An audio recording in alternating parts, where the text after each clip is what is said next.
Saúdo-vos com a santa paz de nosso Senhor e Salvador Jesus Cristo.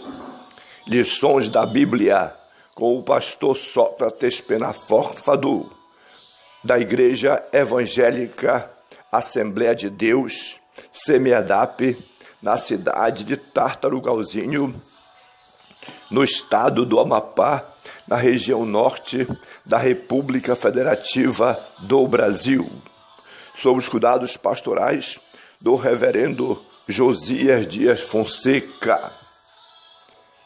Lição 11. Discernimento de espíritos, um dom imprescindível. Lemos em 1 Coríntios, capítulo 2, e versículo 15.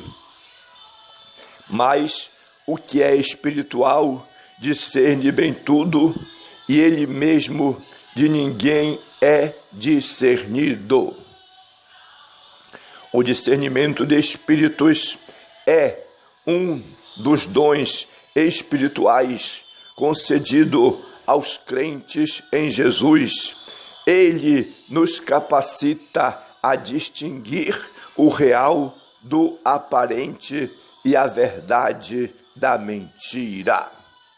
Portanto, em Atos dos Apóstolos, capítulo 16, versículo 16 a 22, lemos: e aconteceu que, indo nós à oração, nos saiu ao encontro uma jovem que tinha espírito de adivinhação, a qual, adivinhando, dava grande lucro aos seus senhores. Esta, seguindo a Paulo e a nós, clamava, dizendo: estes homens que nos anunciam o caminho da salvação são servos do Deus Altíssimo. E isto fez ela por muitos dias, mas Paulo, perturbado, voltou-se e disse ao Espírito: em nome de Jesus Cristo, te mando que saias dela. E na mesma hora saiu. Vendo, pois, seus senhores que a esperança do seu lucro estava perdida, prenderam Paulo e Silas e os levaram à praça, à presença dos magistrados. E apresentando-os aos magistrados, disseram: estes homens, sendo judeus, perturbam a nossa cidade e nos expõem costumes que nos não é lícito receber nem praticar, visto que somos romanos. E a multidão se levantou unida contra eles, e os magistrados, rasgando-lhes as vestes, mandaram açoitá-los com varas. O discernimento de espíritos é muito importante para que nós possamos viver melhor nos nossos últimos dias. Quem conhece a Deus deseja não ser enganado mesmo, e para que não seja enganado é importante rogar ao Senhor por esta capacidade para discernir todas as coisas. Há coisas na vida que não se discerne com bagagem intelectual ou sabedoria humana, mas por uma ação sobrenatural de Deus. Discernimento de espírito é para a obra espiritual. Não se pode querer discernir o que é espiritual com instrumentalidade carnal. No mundo espiritual, o discernimento de espíritos é um dom imprescindível.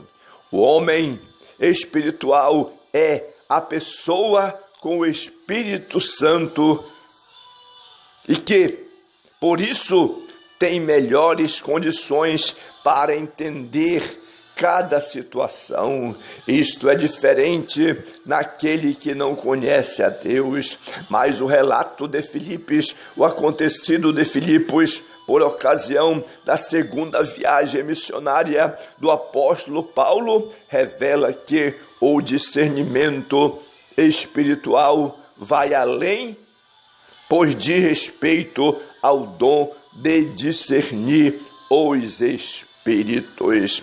A palavra discernimento e discernir, aqui nós temos que no seu uso geral, discernimento na vida cotidiana, a capacidade de compreender e avaliar as coisas com bom senso e clareza, de separar o certo do errado com sensatez. O termo aparece nessa acepção da Bíblia Sagrada. Nós podemos ver essa mesma palavra em 2 Samuel capítulo 19 e versículo 35 e ainda em Jonas capítulo 4 e versículo 11. Mas no contexto teológico o seu uso é muito mais amplo, como veremos agora. Por exemplo, o verbo discernir. O Novo Testamento grego apresenta dois verbos traduzidos em nossas versões bíblicas por discernir, a saber, o verbo do grego anakirino e o verbo diakirino.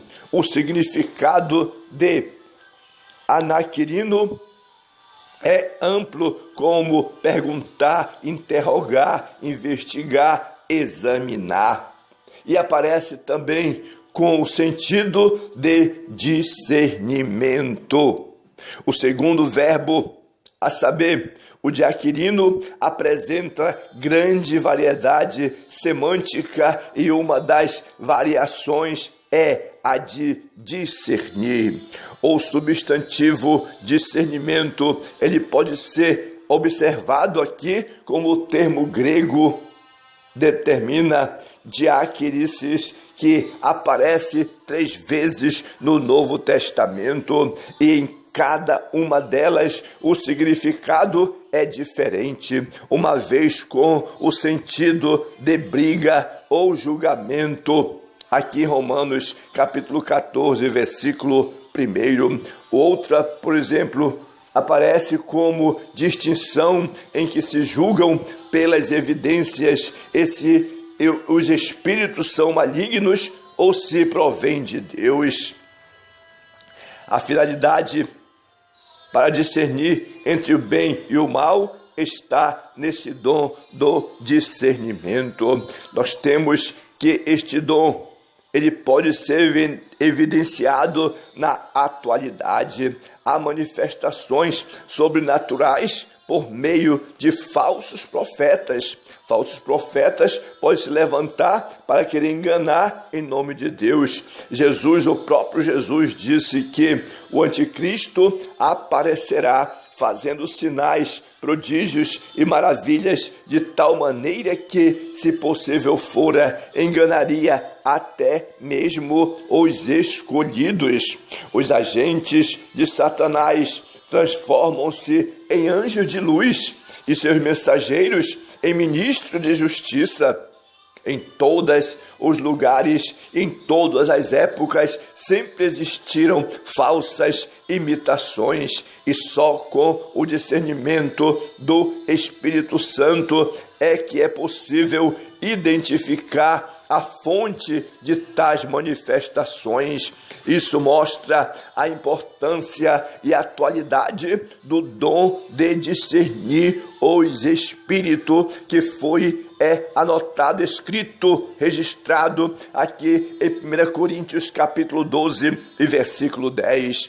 Logo, discernir pode significar examinar ou investigar, bem como outras variantes. Discernimento significa julgamento e distinção. É preciso compreender muito bem. Aqui em Filipos, a adivinhadora, aquela moça que adivinhava, ela estava sendo é usada por Satanás. Quem realmente já experimentou o poder de Deus na vida não pode ser levado por impostores ou enganadores. Jamais. Deus não permite, Deus não deixa, Deus não consente. Deus permite às vezes o sobrenatural vindo de fontes estranhas para provar a fé do crente e sua experiência espiritual. Podemos fazer aqui uma avaliação sensata. A jovem adivinha estava possessa, tomada pelo espírito das trevas. Logo, a mensagem dela não vinha de si mesmo, mas do espírito que a oprimia. Satanás, pai da mentira, é que estava usando ela, enganando o povo. É o principal opositor da obra de Deus. Porque então o espírito adivinho elogiaria os dois mensageiros de Deus, Paulo e Silas, ao confirmá-los como anunciadores do caminho da salvação. É óbvio que havia algo de errado nisso. O inimigo estava querendo envolver Paulo e Silas na ciranda do adversário, na sua comandita, mas o homem de Deus foi categórico e usou o discernimento do Espírito.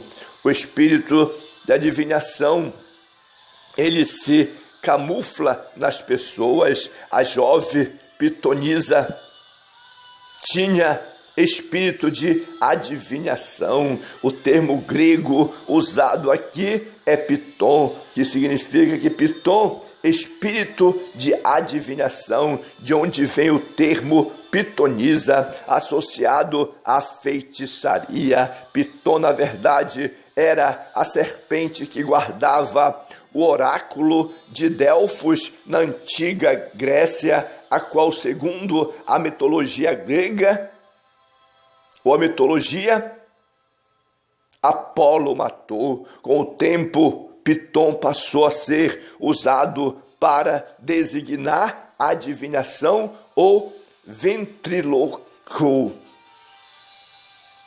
que em grego é engastrimitos, e de gaster, ventre, e mitros, de palavra discurso, cuja ideia é dos oráculos ou predições desde o ventre. Que absurdo, pois se imaginava alguém ter tal espírito em seu próprio ventre. O vocabulário é bem claro quando define que é possessão maligna.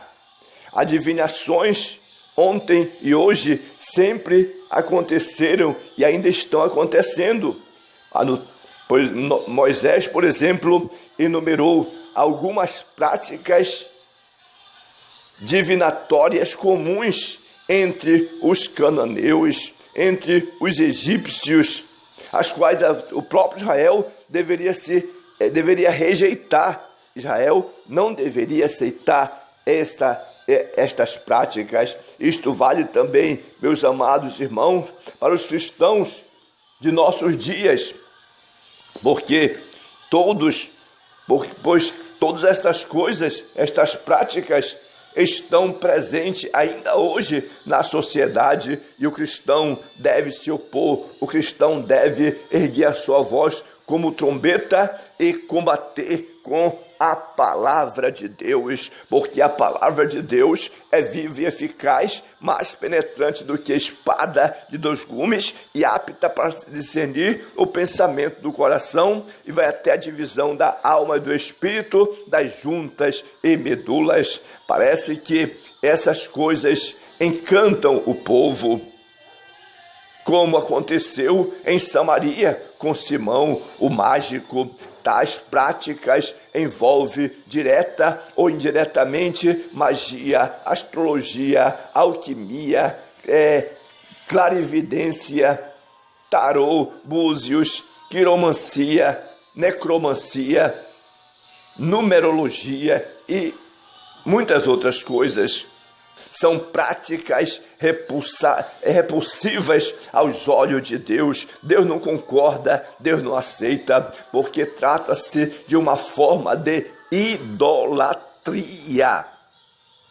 Como parte da magia, a adivinhação é uma antiga arte de predizer o futuro por meios diversificados, intuição, explicação de sonhos, cartas, leituras de mãos e assim por diante. Logo, a adivinhadora de Filipos estava possessa por demônios e não falava em nome de Deus. Logo, o apóstolo foi muito categórico quando discerniu e repreendeu.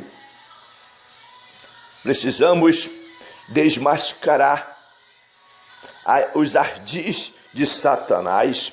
O Senhor Jesus Cristo colocou à disposição de cada crente as condições necessárias para discernir entre o falso e o verdadeiro, habilitando-nos a fazer a obra de Deus. Ele, Jesus, disse: eis que vos envio como ovelhas no meio de lobos, e para isso nos equipou com armaduras espirituais de defesa e de ataque ao reino das trevas. O discernimento de espíritos é imprescindível, é importante arma no arsenal do Espírito Santo. É, na verdade, um dom do Espírito Santo. O dom de discernir os espíritos aparece logo após o dom de profecia, aqui em 1 Coríntios capítulo 12, versículo 10. Por essa razão, muitos associam o referido dom como meio de julgar as profecias, mas o contexto do Novo Testamento mostra que essa não é a sua única função. Serve também para distinguir a manifestação do Espírito Santo das manifestações de profecias, línguas, visões, curas provenientes de fontes demoníacas que vêm para enganar o povo. E para proteger-nos, precisamos estar firmados no dom de discernimento de espírito em nome de Jesus, porque isso também vai nos proteger dos ataques de Satanás. Manifesta-se esse dom em situações nas quais não é possível, com recursos humanos, identificar a origem da manifestação sobrenatural. Portanto, precisamos continuar tomando posse desta arma espiritual. Aqui nós podemos perceber uma estratégia demoníaca para confundir o povo. Aqui em Filipos, por exemplo, é muito estranho que o espírito maligno que atuava na vida daquela jovem viesse gritando publicamente por muitos dias e elogiando a Paulo, e elogiando a Silas, com as palavras: estes homens que nos anunciam o caminho da salvação são servos do Deus Altíssimo. Palavras lisonjeias, palavras para poder derrubar, envaidecer o servo de Deus. Não foi a única vez que Satanás procedeu dessa maneira. Outras vezes ele procedeu de outras maneiras também. Portanto, é preciso estar atento quanto às astutas ciladas do adversário. O propósito diabólico aqui era transmitir ao povo a falsa ideia de que a mensagem que Paulo e Silas pregavam seria a mesma da jovem adivinhadora. era para confundir a mente do povo, mas Paulo e Silas foram categóricos, utilizaram o dom do discernimento e a autoridade, repreenderam aquele impostor. Houve então a libertação da jovem adivinhadora. A moça era uma escrava que dava muito lucro aos seus senhores com essa prática ocultista. Muitas pessoas estão sobrevivendo, estão negociando através destas práticas malignas na face da terra. Ao ser liberta pelo poder do nome de Jesus Cristo, os seus proprietários viram nisso um prejuízo econômico e foram comunicar e denunciar os missionários às autoridades locais. A população não viu a maravilha da grande libertação da moça, e Paulo e Silas não foram denunciados por causa da expulsão do espírito maligno da jovem. Eles foram acusados de perturbar a ordem pública e nem sequer foram ouvidos, ou seja, não tiveram o direito de resposta, foram açoitados, colocados na prisão, mas Jesus tornou-se também persona non grata em Gadara também, por causa do prejuízo dos porqueiros. Infelizmente, o lucro fala mais alto ainda hoje. No entanto, aquela moça foi liberta pelo poder do nome de Jesus. Há uma necessidade do dom de discernir. O discernimento do Espírito nos permite conhecer tudo aquilo que é impossível saber por meio de recursos humanos. O caso de Paulo e da adivinha de Filipos é emblemático, um exemplo clássico do uso desse dom na vida real. Reconhecer a origem maligna de uma manifestação contra a igreja não é tão difícil, mas no contexto de Paulo, diante dos elogios da adivinhadora, isso era praticamente impossível sem a atuação do Espírito Santo. Portanto, a partir do discernimento de espíritos, a jovem adivinhadora foi liberta das forças demoníacas pelo poder de Deus através do apóstolo São Paulo. Satanás é perito no engano e no disfarce, na mentira e na aparência, porque o próprio Satanás se transforma em anjo de luz. Ele é um ser habilidoso e acima de qualquer ser humano na arte de engano e da mentira. Os seus disfarces só são discerníveis pelo Espírito Santo, porque não ignoramos os seus ardis. Às vezes, até mesmo os crentes, por falta de vigilância, terminam caindo no laço do adversário. Portanto, é preciso manter o que a palavra diz. Se é revestir da armadura de Deus e depois de estar firme, resistir contra todas as astutas ciladas do adversário e permanecer firme e realizando